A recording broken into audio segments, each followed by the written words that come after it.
do Espírito. Bom dia, ouvintes da Rádio Guarujá 1420 AM. Para o programa de hoje, contamos novamente com a presença de Ricardo Mesquita. Bom dia, amigos da Rádio Guarujá, do programa Na Era do Espírito. Mais uma vez, estamos aqui para falarmos a respeito do Evangelho de Jesus, para buscarmos, como diz Kardec, na introdução do livro O Evangelho segundo o Espiritismo, devemos buscar na tradição hebraica do povo judeu o entendimento de algumas palavras para que possamos entender adequadamente a mensagem do Cristo. E hoje nós vamos fazer alguns pequenos comentários a respeito de algumas palavras que constam do Evangelho de Marcos, capítulo 10, versículo 46 a 52, que é a passagem do cego de Jericó. E a passagem nos conta o seguinte: dirigem-se a Jericó, saindo de Jericó, ele e os discípulos, e uma considerável turba. Bartimeu, o filho de Temeu, cego, pedinte, estava sentado à beira do caminho. Ao ouvir que era Jesus, o Nazareno, começou a gritar e dizer: Jesus, filho de Davi, tem misericórdia de mim. Muitos o repreendiam para que fizesse silêncio, ele, porém, gritava mais: Filho de Davi, tem misericórdia de mim. Jesus, parando, disse: chamai-o. E chamou o cego, dizendo: anima-te, ergue-te, ele te chama. Ele, lançando fora o seu manto, saltando, foi até Jesus. Em resposta a ele, Jesus disse: que queres que eu te faça? O cego lhe disse: Rabuni, que eu volte a ver. Jesus lhe disse: vai, a tua fé te salvou. Imediatamente voltou a ver e o seguia pelo caminho. Nós estamos usando a tradução do Haroldo Dutra Dias, da Boa Nova. Bom, indo ao encontro daquilo que Kardec nos recomenda, buscar o significado de algumas palavras, nós temos aqui dois sentidos na interpretação dessa passagem evangélica. Primeiro, tratarmos como um processo de cura trazida pelo magnetismo de Jesus, onde Kardec comenta na Gênese as questões dos milagres segundo o Espiritismo. Nós não vamos seguir essa caminhada, e sim irmos a outro encontro que Kardec nos recomenda, de buscarmos os ensinos morais das passagens do Cristo. Então, buscando a questão de ordem moral, nós vamos verificar que algumas palavras têm um significado que dão um contexto na passagem do Evangelho. Por exemplo, quando ele diz: dirige-se a Jericó, e saindo de Jericó, que Jesus e os discípulos, Jericó representa os aspectos materiais da nossa vida. Pode ser representado também como o plano material, já que Jericó ficava abaixo do nível do mar, está ligado às questões de ordem material, era uma cidade comercial. E Jerusalém era a cidade que ficava no monte, cidade mais elevada. A gente pode entender Jerusalém como a elevação espiritual ou até mesmo o plano espiritual. Então, quando saindo de Jericó, ou seja, já não estava mais em Jericó, e o personagem central aqui é o cego, o Bartimeu, filho de Timeu. Timeu era um general judeu que foi sacrificado pelos romanos. E Bartimeu, consequentemente, por ser de uma família tradicional judaica, tinha conhecimento da lei. E é importante nós falarmos também que Jesus ensinava a partir do Velho Testamento, dos ensinamentos dos profetas, dos ensinamentos mosaicos.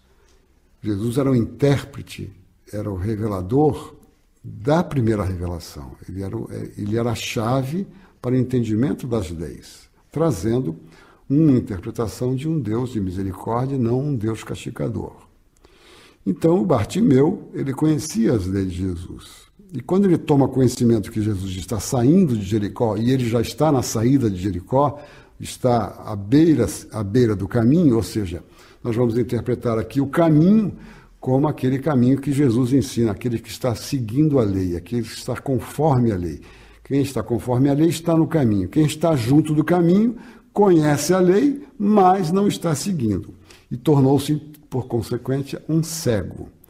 Então, o cego aqui somos nós quando nos encontramos junto do caminho. Temos informação da lei, das leis morais. Isso é respondido no Livro dos Espíritos, quando pergunta, Kardec responde, os Espíritos respondem a Kardec, dizendo onde é que está escrito a lei de Deus? Está escrito na nossa consciência. Então nós já temos consciência da lei, do que devemos seguir para buscarmos o caminho da felicidade. Então quando estamos à beira do caminho, nós estamos parados, sentados, pedindo alguma coisa, mas o só pedir não resolve, nós temos que entrar em ação. Viver o Evangelho é isso, é nos colocarmos na passagem evangélica para nos verificarmos quando é que nós estamos cegos, quando estamos coxos, aleijados, com muletas, quando estamos, na verdade, fora do caminho. Então, como Bartimeu estava junto do caminho, ele reconheceu Jesus e chama uma palavra expressiva, o Nazareno. Ora, Nazareno é aquele que tem abstinência sexual. O Nazareno ele usava cabelos longos e era um intérprete da lei. Então, não era um sacerdote, porque não seguia os rituais dos fariseus. Ele era um homem livre, um livre pensador, mas tinha autoridade por ser um nazareno. Sansão era nazareno, o João Batista era nazareno. Eram pessoas que se dedicavam ao estudo interpretativo da lei. Por isso que o Bartimeu chama Jesus de Nazareno, porque aí dentro desse contexto, ou seja, é aquele que sabe explicar e vivenciar a lei. Por isso ele pede a ajuda de Jesus, para que ele volte a enxergar, volte a ser tocado por essa beleza que é a revelação das leis divinas.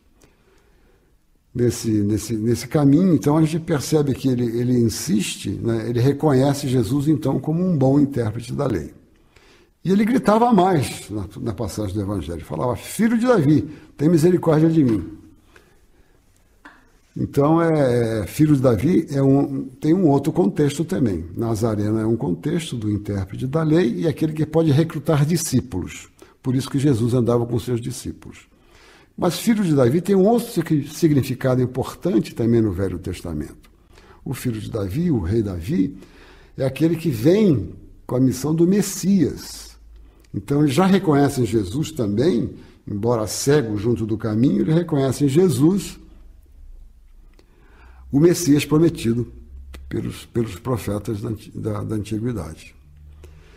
É um outro termo que não está aí por acaso, está significando, quer dizer, ele reconhece Jesus, o intérprete da lei, ele reconhece Jesus como o Messias. Aí Jesus chama e diz o que queres de mim, que eu veja novamente. Ou seja, Jesus vai então esclarecê-lo do porquê que ele está sem um rumo na vida, sem um destino adequado, está pedindo. Então, só pedir não resolve, por isso que os discípulos dizem, anima-te, ergue-te. Quando você se ergue, você já se põe a caminhar. A gente percebe que Jesus nunca está parado, ele está saindo, ele está parando, mas nunca está parado, porque ele está sempre em ação, porque o Evangelho é isso, é ação. Então, essa é a mensagem que nós queremos deixar do ensino moral de Jesus e que a gente possa vivenciar o Evangelho nos colocando como um dos personagens da passagem. Muita paz a todos e obrigado pela atenção.